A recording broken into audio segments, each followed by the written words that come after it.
Hello, Leo. Welcome to Live in the Solution. I'm your astrologer and tarot card reader, Mary Trimble, here with your reading for January the 13th through January the 19th. Okay, I've been shuffling and meditating off screen. This is for Leo. What wonderful gifts, guidance, blessings, and helpful information can you give Leo for the week of January the 13th through the 19th? 3 cards for Leo, please. Oh, there's 1. 2 more cards for Leo, please. Oops, sorry. 2 more cards for Leo. Coming, not coming, not coming. Okay. 2 more. Oh, that's too many cards. Way too many, sorry. It's way too many.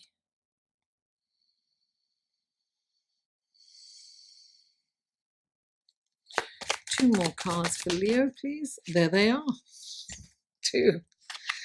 2 came out just like that.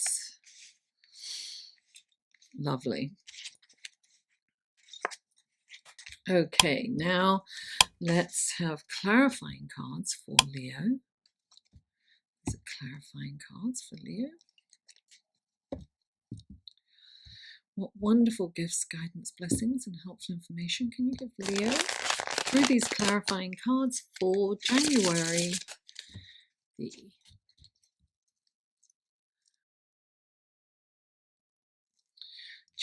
the 13th through the 19th.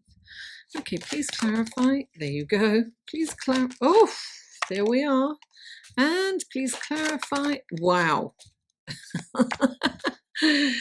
Darling. Fast and furious. Let's take a look at your cards, Leo. Okay, the first card out for you is the Hermit, clarified by the High Priestess. Then you have the Emperor, clarified by the 4 of Cups. Then you have the King of Wands, clarified by the Service card. 3 major arcanas, Leo. I think perhaps there is a change brewing for all of us anyway. So the first card out is the Hermit, one of my favorite cards. The Hermit retreats from society. He goes into a remote cave in the mountains and he voraciously learns and reads everything he can. He's there for 40 days and 40 nights. I mean, I laugh because that's throughout any kind of spiritual retreat. You know, Jesus went into the desert for 40 days and 40 nights and, you know, whatever. There's loads of stories, 40 days and 40 nights. Anyway, I digress.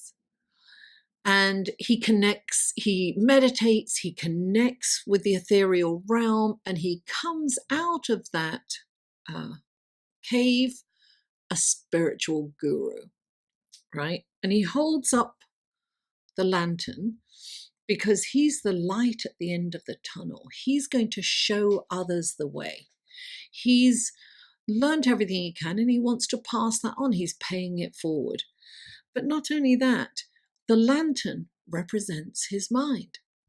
He is no longer ruled by his thought process, because in meditation we call that the monkey brain, right? And it's that chatter that goes on. You're not good enough, you're too thin, you're too fat, you're too old, you're too young, you're too stupid, you know, whatever that voice is for you. That goes on in the back of your mind that has been there for so long that you believe that storyline. Well, meditation takes you away from that and it separates you from your mind. And then you can laugh at it. You can observe it and think it's funny. I mean, it's not going, because some people go, you know, you should think positively and push those negative thoughts back. The more you try to push them, the more they come out to the front. So it's acknowledging they're there, but separate yourself from them. as a voyeur and laugh at it because they are insane. Those thoughts are insane. And it always reminds me of Rumi, the quote from Rumi: I am not this hair, I am not this skin, I am the soul that lives within. I constantly I constantly refer to that, particularly with this card. So this is about, being able to separate yourself from the chatter that's going on constantly in your mind and not reacting to it. And clarifying this card is the High Priestess. And the High Priestess is sitting at this, the entrance to Solomon's temple. And there are two columns here, representing different energies: the light, the dark, the yin, the yang, your masculine, feminine. And we are coming into the age of Aquarius, and it's all about, balance and fairness and inclusion, not separation. So we are moving into that era of, it's just beautiful. It's a beautiful energy. It's groups. We're going back to community, to our tribes, our like-minded people. It's where we're going to find the most satisfaction and fulfillment, right?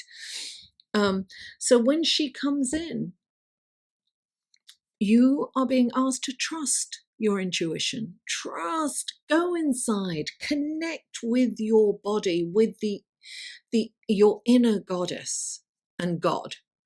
Connect with source energy that is all encompassing, unconditional love that can't even be explained or articulated, because I think, in this three-dimensional world, we are constantly striving to create that love that we can get within, but it's impossible because, it's three-dimensional.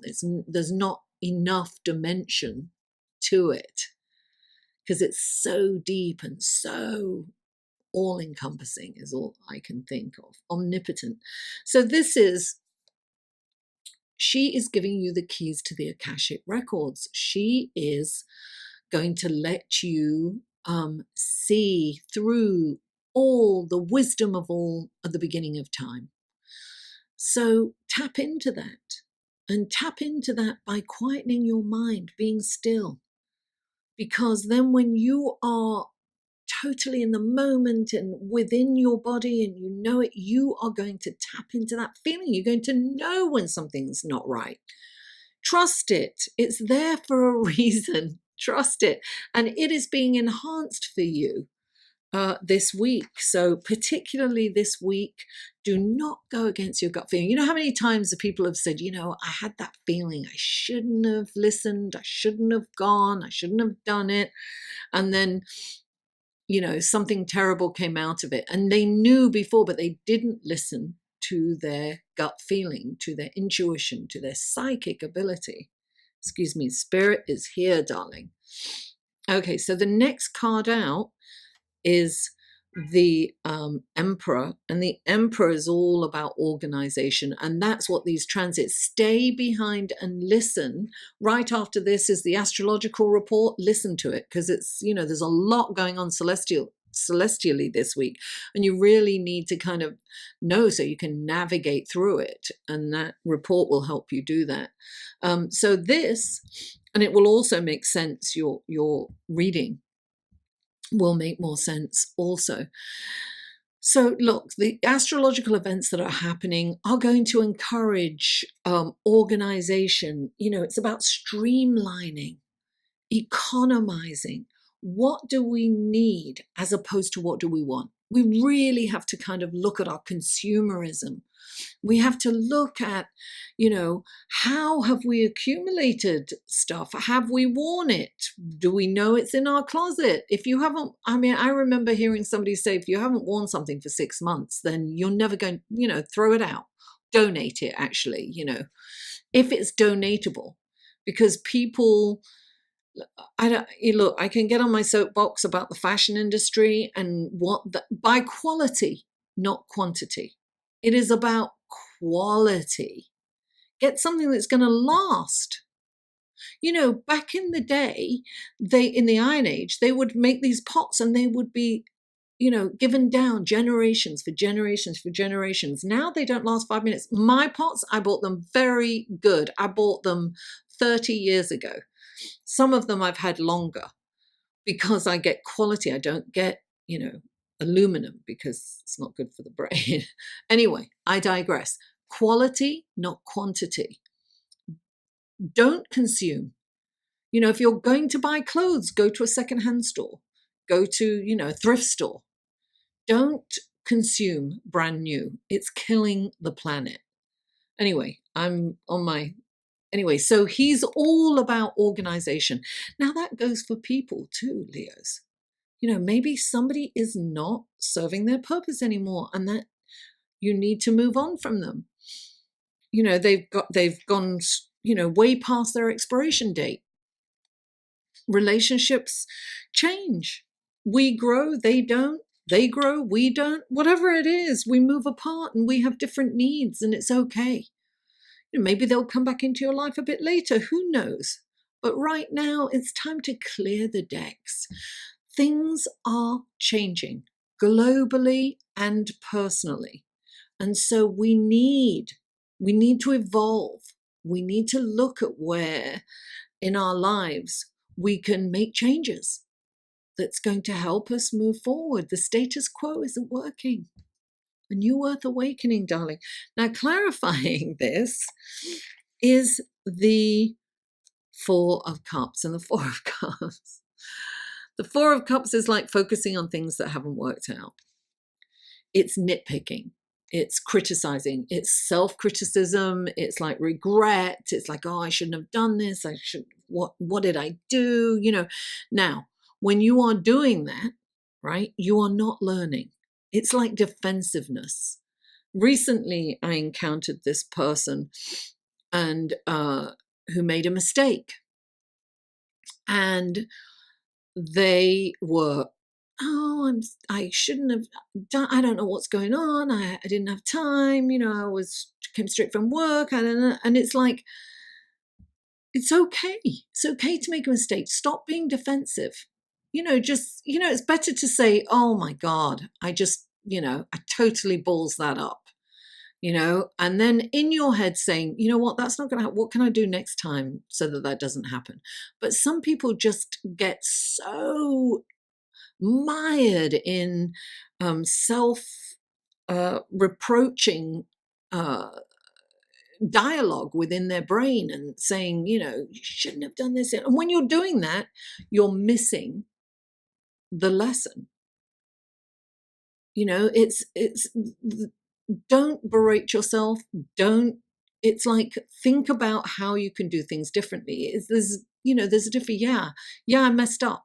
But guess what? What is it that I can do next time so I don't do that? That is so much more helpful. Anyway, it's not the word I wanted. I'm going to make do with it. Talk about aluminum doing something to your brain, right? So he's missing the gift. So he's so focused on something that's not worked out that he's actually missing the moment and missing the gift that's right in front of him, the lesson that he can learn so that he can move on. Now, the next card out is the King of Wands. And the King of Wands, you know, look, he's incredible. He's a great father. He's a wonderful husband. He's gregarious. He's out there. He's like, you know, he does like to be entertained and he can get a little distracted. So I always say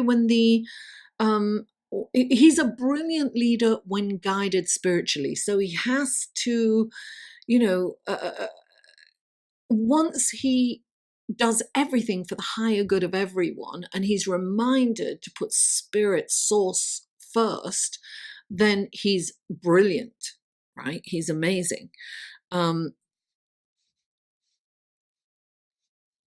So I'm really getting that you can be a great leader. You can be an incredible leader, Leo.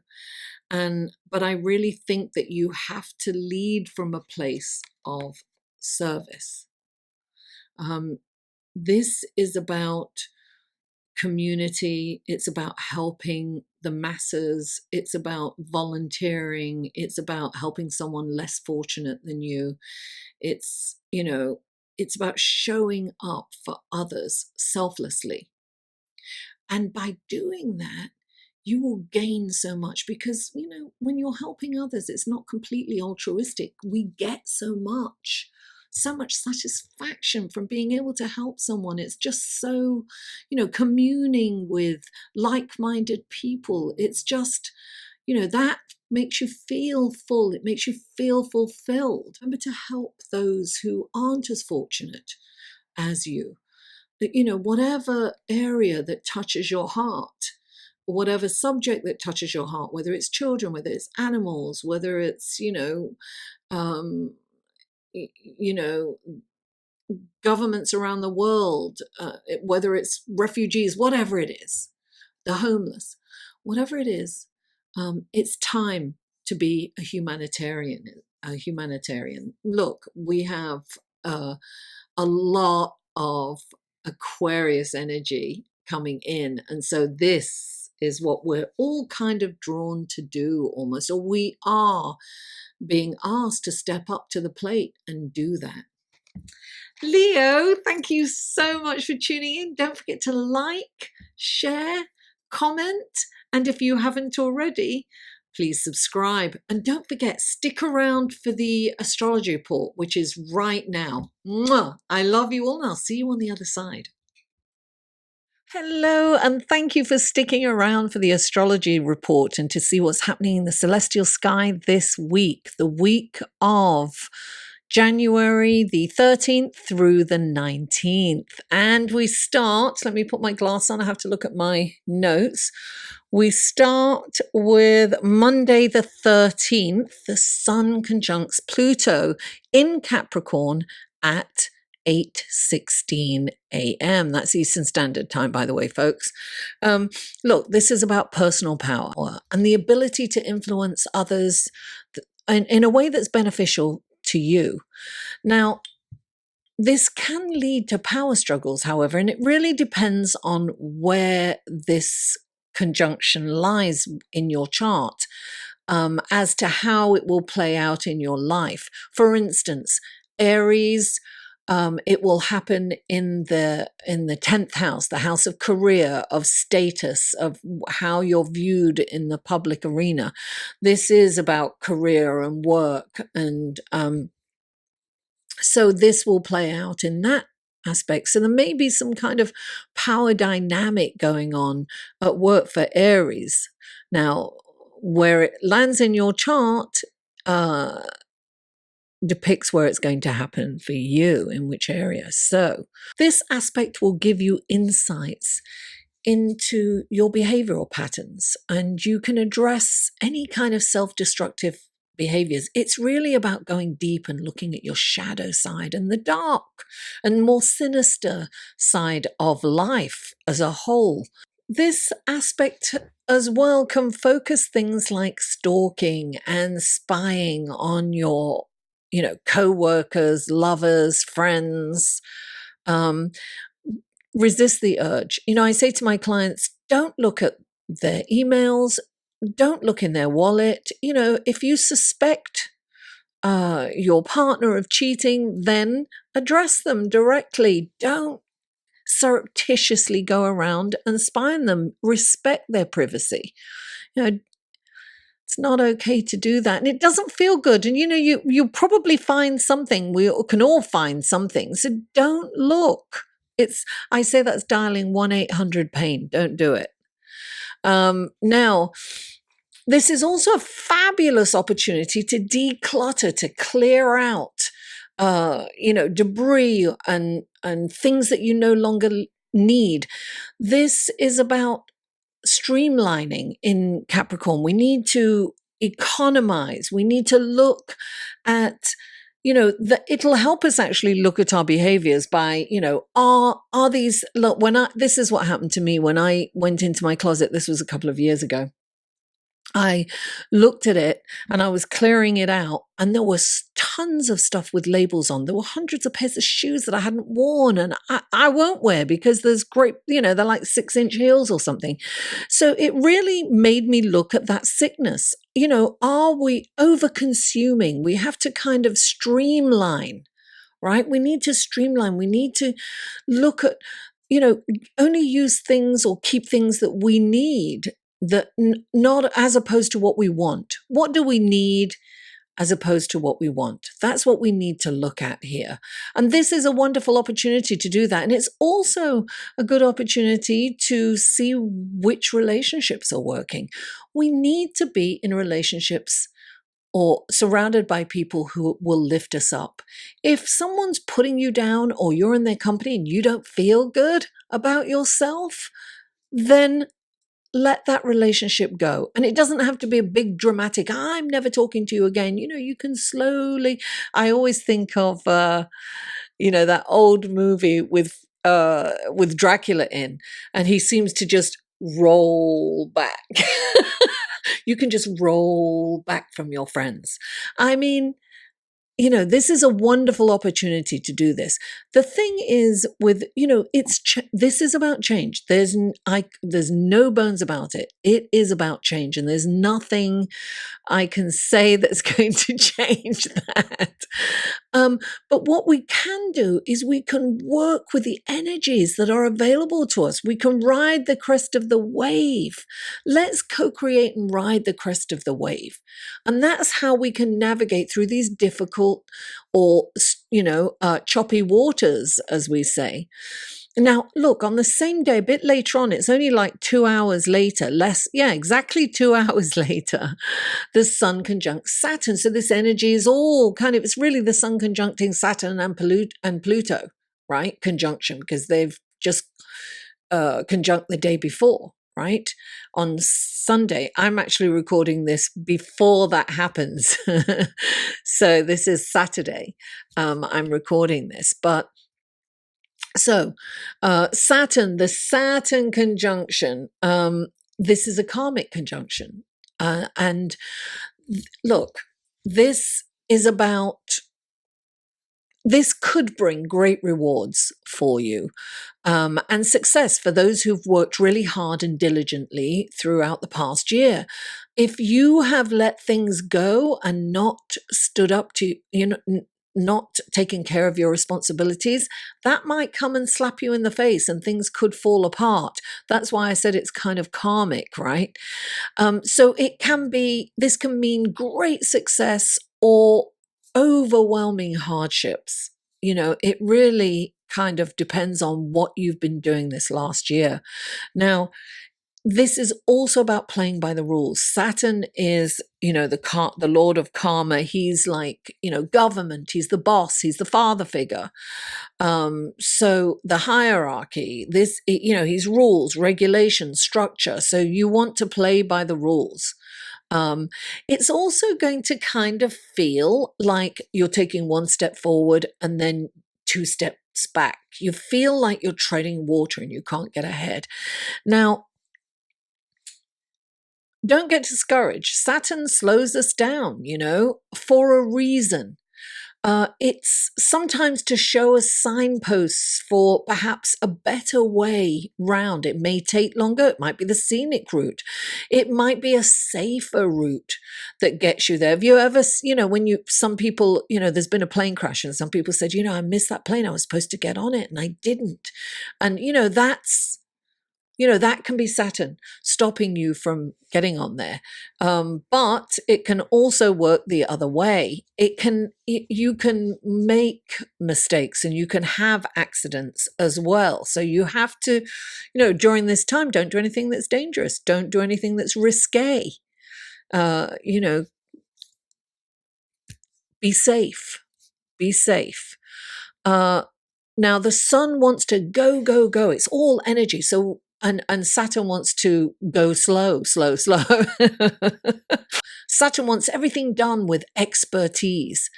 You will need to practice patience and tolerance to navigate through this transit. So there's a lot going on, right? So now I haven't finished because that day, even a little bit later, like 3 hours later, Venus moves into Pisces. Now, whenever a planet moves into another sign, there's a huge shift in energy.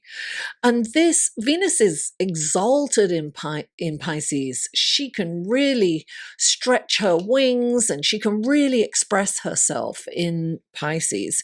So, we may be drawn to romance, love, passion, affection, we may be more demonstrative and feel attracted and want to be touchy-feely kind of things with people, or we want to receive massages. It's a wonderful time to pamper yourself. Get a massage, get a foot massage, whatever it is. Do something that makes you feel pampered and beautiful. And it's also this is a great placement, but it's also really good for finances. So honor the divine feminine within. And we so need that because we have all this yang energy, all this outward energy. So we need to kind of go in. We need to be receptive. We need to receive that love, darling. Give me your love. This is a harmonious flowing energy. It's good vibes all the way around. So now on Thursday, we'll jump forward to Thursday. And Thursday, January the 16th, Mercury, right, moves into Aquarius. This is the dawning of the age of Aquarius. I won't go on, don't go. I have been known to burst into song on occasion. A lot.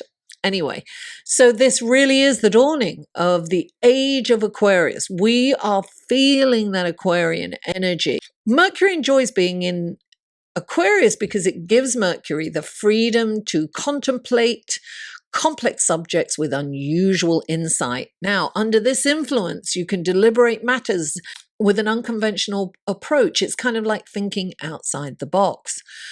You may find your focus directed towards humanitarianism, groups and community and your tribe, like-minded people. That's what's going to really kind of make you feel fulfilled. And that's very Aquarian, right? That's Aquarian in nature. It's a good time to volunteer or join a group. And having said that, I have a Facebook group. It is Live in the Solution Astrology. And we have so much fun there. And it's so beautiful. It's a private group. You have to ask for to join. And the link to that will be in the description box below.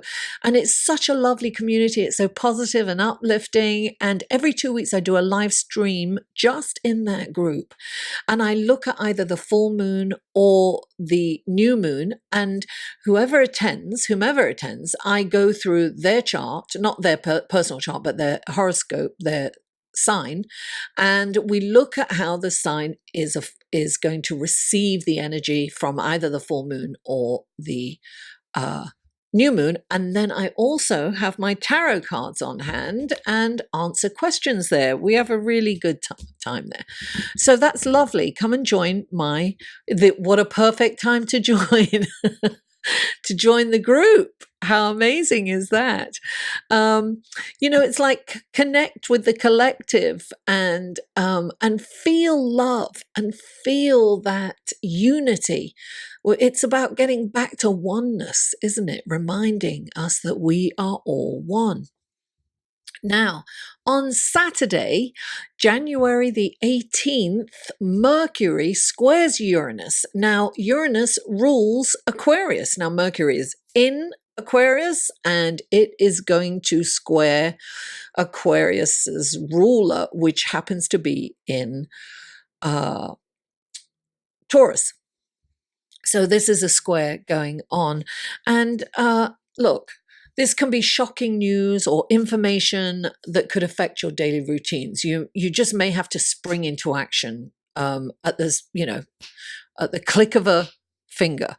It can be exciting for some and disconcerting for others. It just depends. what's going on with your own chart. With this transit, miscommunication can occur. So we have to make sure that you are not sending a text or an email to the wrong person. I've done that so many times. Really, really kind of pay attention to that. Really pay attention to details. Whatever you say can be misconstrued. People can take things personally, and vice versa. You can take things personally when somebody says something, and that might not be the intent, but that is the general kind of energy going forward. So, look, as a result of that, it's really prudent to avoid kind of important meetings like interviews or something like that during this transit, because things may be taken out of context. So you don't want to, you don't want to push the envelope there. On the upside, you could get brilliant ideas coming to you out of nowhere. Have a pen and paper handy at all times so you can write them down, because they'll be coming fast and furious and they could just disappear. Now, I do want to mention Aquarian energy because, and Uranus, because Uranus rules Aquarius. It's very innovative. So we do get these incredible ideas, and we're already seeing it playing out in the world. We are coming up with these incredible inventions, innovative ideas, and travel. I just saw, look, I didn't read the article, I'm going to confess, but I did see the headlines of a plane that can get from New York to London in just over an hour. Darling, it will arrive 4 hours before it left. Because of the time frame. I mean, fabulous, incredible things like that. The downside of this can be that the technology can disengage us personally. So it can be like you can experience virtual reality. You can experience nature and other beautiful things through virtual reality, right? But we really need to connect with nature physically. It's very important for us to, go barefoot in the soil, feel, Mother Earth and Gaia, so that we can heal the earth and the earth can heal us. So there's that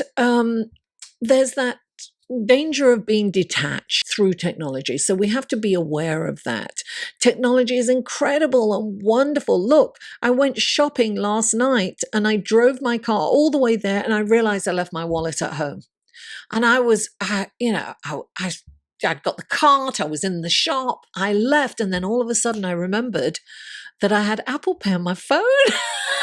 So I went shopping anyway. I mean, how fabulous, right? Technology is amazing. So guys, I want to thank you for staying all the way to the end. And I'd just like to mention this channel is viewer supported only. So there are ways to, of course, thanking, liking, commenting and subscribing is wonderful. And I really appreciate that. Thank you so much. But another way to support me is through my Patreon page, and check on this link here, because I post things on Patreon that I don't post anywhere else. And I release these reports written on there before. Oh, I've just started to do that actually before I record them, because I always write them first anyway. So I figured that would be really nice for my patrons to get it in written form before, with a visual, obviously, before they go out into the world. So they get, and there's different tiers and they get different, there are different reward systems, but you can be a supporter for as little as $1 a month. That's $12 a year. It's not a lot for you, but I can do a whole lot with that. So that would be wonderful if you can. If you can't, don't worry. No pressure, guys. I just would like to put out. I've got so many brilliant ideas. This Aquarian energy, and I really want to do so many more creative things, but I'm kind of a bit restricted with what I have right here. But that's okay. I'll get there eventually. Guys, thank you so much for tuning in. I really appreciate your support, your interaction, your lovely comments, your love. And And I love you all, and I'll see you next week.